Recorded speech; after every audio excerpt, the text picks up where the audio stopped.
എൻ്റെ ഒരു family friend ഒരു സ്ത്രീയാണ്. അദ്ദേഹത്തിന് സ്വന്തമായിട്ട് ഒരു സംരംഭം തുടങ്ങണമെന്ന് ഭയങ്കര ആഗ്രഹം. പക്ഷേ ഒറ്റ പ്രശ്നമേ ഉള്ളൂ, അവരെ സപ്പോർട്ട് ചെയ്യുന്നവരുടെ എണ്ണം വളരെ കുറവാണ് എന്നതാണ്. ഞാൻ പറഞ്ഞ സെന്റൻസ് ക്ലിയർ ആയി എന്ന് വിചാരിക്കുന്നു. സപ്പോർട്ട് ചെയ്യുന്നവർ ഇല്ല എന്നല്ല, പക്ഷെ എണ്ണം കുറവാണ്. ഒരുപക്ഷെ ഈ കുറച്ച് ആളുകളായിരിക്കും ജെന്യുവിനായിട്ട് അവരെ സപ്പോർട്ട് ചെയ്യുന്നത്, അത് അവരറിയുന്നുണ്ടാവില്ല. ഇപ്പൊ നമ്മളൊരു കാര്യം ചെയ്യാൻ പോകുന്നു എന്ന് എല്ലാവരും വിളിച്ചറിയിക്കുമ്പോൾ നിങ്ങൾക്ക് തോന്നുന്നുണ്ടോ ഈ കേൾക്കുന്ന എല്ലാവരും നമ്മളെ മനസ്സറിഞ്ഞിട്ടാണ് സപ്പോർട്ട് ചെയ്യുന്നതെന്ന്?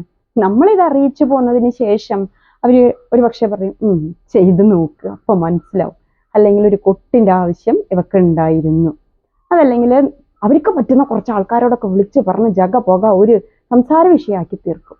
അപ്പൊ അതുകൊണ്ടേ നമുക്ക് എന്തെങ്കിലും ചെയ്യണം എന്ന ആഗ്രഹം ഉണ്ടെങ്കിൽ അത് നമുക്കൊരു വിശ്വാസം ഉണ്ടാവണം, എനിക്കത് ചെയ്യാനായിട്ട് പറ്റും എന്നുള്ളത്. പിന്നെ തെറ്റ് നമ്മളെ ഭാഗത്തു നിന്നുണ്ടായാൽ അത് ആക്സെപ്റ്റ് ചെയ്യാനും, അത് ആര് പറഞ്ഞാലും ശരി, ആര് പറഞ്ഞാലും അതിനെ ഉൾക്കൊണ്ടുകൊണ്ട് മുന്നോട്ട് പോകാൻ ഒരു മനസ്സുണ്ടാകണം. നമ്മളെ സപ്പോർട്ട് ചെയ്യുന്ന ജെന്യുവിൻ ആയിട്ടൊരു വ്യക്തി ഉണ്ടാവണം. അതൊരു പക്ഷെ പാർട്ട്ണർ ആകാം, പാരന്റ് ആകാം, മക്കളാകാം, ക്ലോസ് ഫ്രണ്ട്സ് ആവാം, അങ്ങനെ ആരും ആകാം. അപ്പോൾ നമുക്കൊരു വിഷമം വരുമ്പോൾ അതൊന്ന് ഷെയർ ചെയ്യണം. ഒരു സപ്പോർട്ട് ആവശ്യമാണ് എന്ന് തോന്നുമ്പോൾ നമ്മളെ ഒന്ന് താങ്ങി നിർത്താൻ ഒരാളും ഉണ്ടാവണം. അല്ലാതെ എല്ലാവരും എന്നെ സപ്പോർട്ട് ചെയ്ത് ഈ ചുറ്റുപാടുള്ള ജന്തു ജീവജാലങ്ങളും പിന്നെന്താ പറയാ കാലാവസ്ഥയും ഒക്കെ അനുകൂലമായി വന്നാൽ മാത്രമേ ഞാൻ എന്തെങ്കിലും ചെയ്യൂ എന്ന് പറയുന്നത് മടിയുടെ ലക്ഷണമാണ്. പിന്നെ വേറൊരു പ്രശ്നം കൂടി ഇവർ പറയണ്ടായി, ഞാനൊരു സ്ത്രീയല്ലേ, അപ്പൊ അതുകൊണ്ട് തന്നെ ഞാൻ എന്തെങ്കിലും ചെയ്യാൻ തുടങ്ങുമ്പോൾ വിമർശിക്കുന്നവരുടെ എണ്ണവും കൂടുതലായിരിക്കുന്നത്.